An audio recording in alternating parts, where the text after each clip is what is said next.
Kepailitan adalah sita umum atas semua kekayaan debitur pailit yang pengurusan dan pembiasaannya dilakukan oleh kurator di bawah pengawasan hakim pengawas sebagaimana diatur dalam Undang-Undang Nomor 37 Tahun 2004 tentang kepailitan dan penundaan kewajiban pembayaran utang. Lebih sederhananya, kepailitan adalah proses hukum yang menyatakan bahwa seorang atau perusahaan tidak mampu lagi membayar utangnya kepada krediatur. Secara informaligator dapat dinyatakan pailit ditulis dalam pasal 2 ayat 1 Undang-Undang Kepailitan dan Penundaan Kewajiban Pembayaran Utang, di mana yang diperlukan adalah debiator yang mempunyai 2 atau lebih krediator. Kemudian debiator tidak dapat melunasi utang sedikitnya satu utang yang dimana utang tersebut sudah jatuh tempo dan dapat ditagih. Dalam UU PT menerangkan kepailitan lebih kepada sudut pandang dari tanggung jawab organ-organ perusahaannya. Organ-organ penting dalam perseroan terbatas UU PT adalah terdiri dari rapat umum pemegang saham, yaitu disebut RUPS, direksi, dan dewan komisaris. Di antara ketiga organ perseroan terbatas ini yang memiliki kewenangan penuh terhadap perseroan adalah direksi.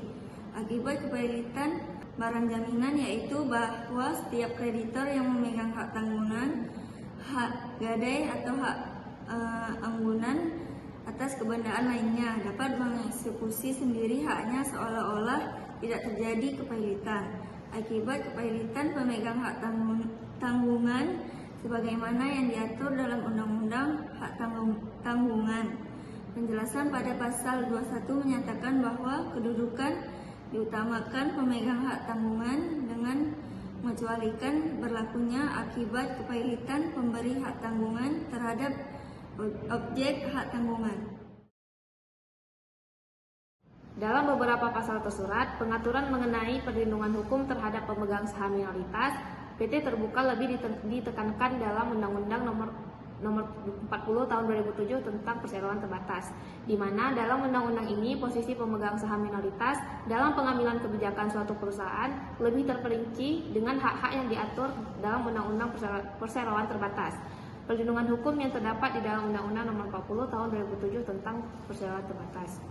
Kesimpulannya, pernyataan pailit dilakukan oleh hakim pengadilan niaga dengan suatu putusan yang menimbulkan suatu akibat hukum baru seperti antara lain debitor yang semula berwenang mengurus dan menguasai hartanya menjadi tidak berwenang mengurus dan menguasai hartanya sebagaimana yang dikemukakan pada pasal 24 Undang-Undang Kepailitan dan Penundaan Kewajiban Pembayaran Utang, yaitu debitor demi hukum kehilangan haknya untuk menguasai dan mengurus kekayaannya yang termasuk dalam harta pailit sejak tanggal putusan pernyataan pailit dinyatakan.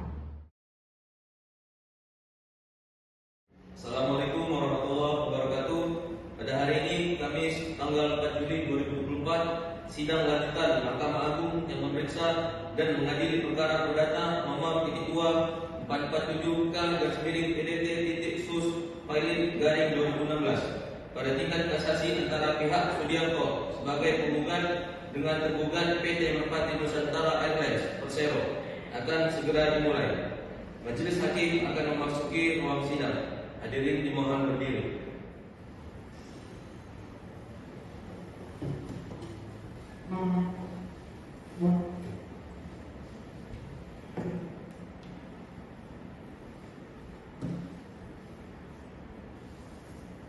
Putusan nomor 447K/PDT SUS Strip Pailit garing 2016. Demi keadilan berdasarkan ketuhanan yang Maha Esa, Mahkamah Agung memeriksa perkara perdata khusus permohonan pernyataan pailit pada tingkat kasasi telah memutus sebagai berikut dalam perkara Sudiarto bertempat tinggal di Jalan Polda Tarmizi nomor 99 Jagamulia, Bekasi Selatan sebagai pemohon kasasi dahulu pemohon pailit 1 terhadap PT Merpati Nusantara Airlines Persero berkedudukan di Jalan Angkasa Blok B 15/23 Kemayoran, Jakarta Pusat, dalam hal ini memberi kuasa kepada Reski Winarto SHMH dan kawan-kawan. Menimbang bahwa keberatan kasasi yang diajukan oleh pemohon kasasi dalam memori kasasinya adalah dasar hukum 1. Bahwa pemohon kasasi sebelumnya adalah pemohon 1 yang mengajukan permohonan pernyataan pailit terhadap permohon kasasi di Pengadilan Niaga pada Pengadilan Negeri Jakarta Pusat. 2. Bahwa pada tanggal 7 April 2016, Majelis Hakim Pengadilan Niaga pada Pengadilan Negeri Jakarta Pusat membacakan putusan perkara nomor 04/PDT-Sus/Pilot/2016/PN Niaga Jakarta Pusat dengan amar putusan sebagai berikut. Mengadili: 1. Menolak permohonan pemohon. 2. Membebankan biaya perkara kepada para pemohon. 3. Bahwa pemohon kasasi menolak putusan nomor 0.PT-Sus/Pilot/2016/PN Niaga Jakarta Pusat. Oleh karena itu, pemohon kasasi dapat mengajukan upaya hukum kasasi sebagaimana yang diatur dalam pasal 11 ayat 1 dan 2 Undang-Undang Nomor 37 Tahun 2004 tentang kepailitan dan penundaan pembayaran kewajiban utang. 4. Bahwa mengingat pernyataan kasasi dan memori kasasi ini diajukan atau didaftarkan masih dalam tenggang waktu yang ditentukan oleh Undang-Undang Kepailitan dan PKPU, maka demi hukum pernyataan kasasi dan memori kasasi ini patut untuk diterima. Permohonan kasasi terhadap putusan nomor 04/PDT-Sus/Pilot/2016/PN Niaga Jakarta Pusat tanggal 7 April 2016 dapat diterima oleh Mahkamah Agung karena telah sesuai dengan pasal 11 ayat 1 dan Undang-Undang Kepailitan dan PKPU dan peraturan perundang-undangan lainnya. Bahwa adapun alasan atau keberatan pemohon kasasi terhadap putusan nomor 04/PDT-Sus/Pilot/2016/PN Niaga Jakarta Pusat tanggal 7 April 2016 dikarenakan judek fakti dalam pertimbangan hukum telah salah dalam menerapkan hukum dan melanggar hukum yang berlaku. 1. Bahwa pemohon kasasi menolak dan keberatan dengan pertimbangan judek fakti pada halaman 33 sampai halaman 34 yang terdapat dalam putusan nomor 04/PDT-Sus/Pilot/2016/PN Niaga Jakarta Pusat karena tidak sesuai dengan peraturan perundang-undangan yang berlaku. 2. Bahwa berdasarkan Undang-Undang Nomor 19 Tahun 2003 tentang Badan Usaha Milik Negara, selanjutnya disebut dengan UU BUMN, yang disebut oleh BUMN adalah berbentuk perseroan terbatas yang modalnya terbagi dalam saham sedikit 51% sahamnya dimiliki oleh negara. 3. Bahwa PT Merpati Nusantara Airlines selaku termohon kasasi terbagi atas saham yaitu 96,99% sahamnya dimiliki oleh negara. 3,01% sahamnya dimiliki oleh PT Garuda Indonesia. 4. Bahwa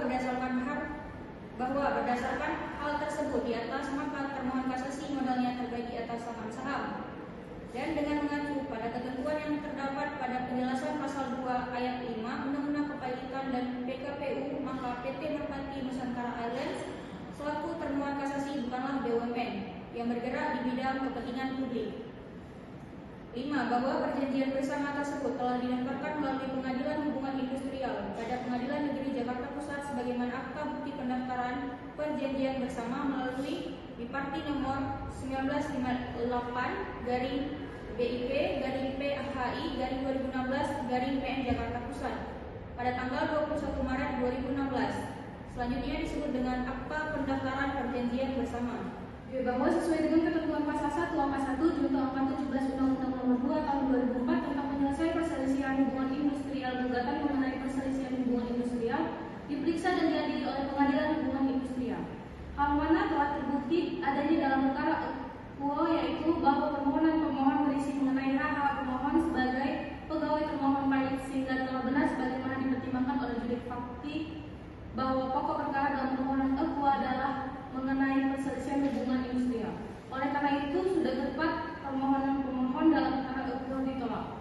C. Bahwa alasan-alasan selain dan selebihnya hanyalah mengenai penilaian hasil pembuktian yang bersifat penghargaan tentang suatu kenyataan, hal mana tidak dapat dipertimbangkan dalam pemeriksaan pada tingkat kasasi. Karena pemeriksaan dalam tingkat kasasi hanya berkenan dengan adanya kelalaian dalam memenuhi syarat-syarat yang diwajibkan oleh peraturan perundang-undangan yang mengancam kelalaian itu. Dengan batalnya putusan yang bersangkutan atau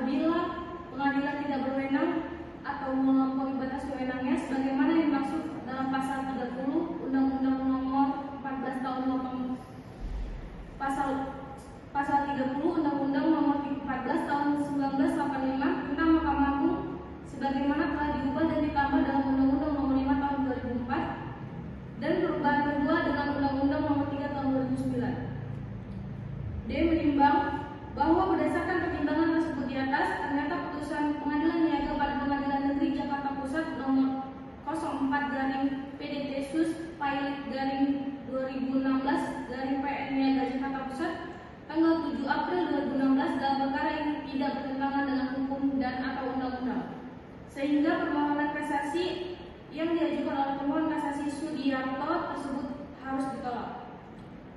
Menimbang bahwa oleh karena permohonan kasasi dan pemohon kasasi ditolak, pemohon kasasi harus didukung untuk membayar biaya perkara dalam tingkat kasasi ini. Memperhatikan Undang-Undang Nomor 37/2004 tentang kepailitan dan penundaan kewajiban pembayaran utang, Undang-Undang Nomor 48 tahun 2009 tentang kekuasaan kehakiman, Undang-Undang Nomor 14 tahun 1985 tentang Mahkamah Agung, sebagaimana telah diubah dengan Undang-Undang Nomor 5 tahun 2004 dan perubahan kedua dengan Undang-Undang Nomor 3 tahun 2009 serta peraturan perundang-undangan lain yang bersangkutan. Mengadili, menolak permohonan kasasi dari pemohon kasasi Sudiarto tersebut, menghukum pemohon kasasi atau pemohon pailit 1 untuk membayar biaya perkara dalam tingkat kasasi yang ditetapkan sebesar 5 juta rupiah. Demikianlah diputuskan dalam rapat musyawarah majelis hakim pada hari Kamis tanggal 4 Juni 2024 oleh Syamsul Ma'arif SH LLM PhD, Hakim Agung yang ditetapkan oleh Ketua Mahkamah Agung sebagai Ketua Majelis Dr. Haji Abdurrahman SHMH dan Sudrajat Dinianti SHMH. Hakim Agung masing-masing sebagai anggota putusan tersebut diucapkan dalam sidang terbuka untuk umum pada hari itu juga oleh Ketua dengan dihadiri oleh anggota-anggota tersebut dan Ramfuan Muniarti SHMH panitera penghati tanpa dihadiri oleh para pihak. Terima kasih atas perhatian para pihak dan para hadirin dalam sidang perkara ini. Dengan ini sidang dinyatakan selesai dan ditutup.